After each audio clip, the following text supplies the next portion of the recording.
ki bir minberde kan ağdallı adını. Kim? Hazreti Abdullah ibnül Mübarek.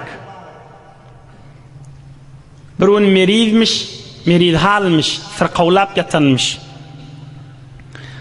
Şonu bir soramanı vardır, baran adam da kan kepleyenmiş. Sakırda oturan yanında. Falan ineme, falan bir direk. Bu kan keplemenini çın Hudayi alim adamla qavurmuyor. Nemetçe kalkın gurrunu bilen deyip oturuveriyorlar.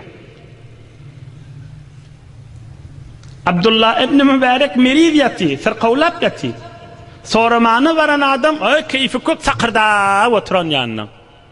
Abdullah ibn Mübarek münnecir otaqdan qavcığın bilmiyor.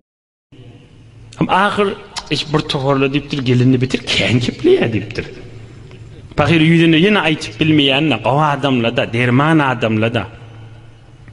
O adam yine düşünmeyeni, deyiptir, kafini ulpla oturayım deyiptir, kızımız oturuvereyim deyiptir. Hazreti Abdullah ibn Mübarek aydıptır, görse biter, düşünsüz adam, kafini kulplamağa qav deyiptir, yöne şon gayrat et, taşından kulplak gida deyiptir. Ödün de taşırık çıktı gittiydi tamam. Kafini kulplacak diyenine qav da deyiptir, yöne şon gayrat et, taşından kulplak gidiver deyiptir. Hudayi için imanlı qav adamlar kan keplemen halayenlerdirler.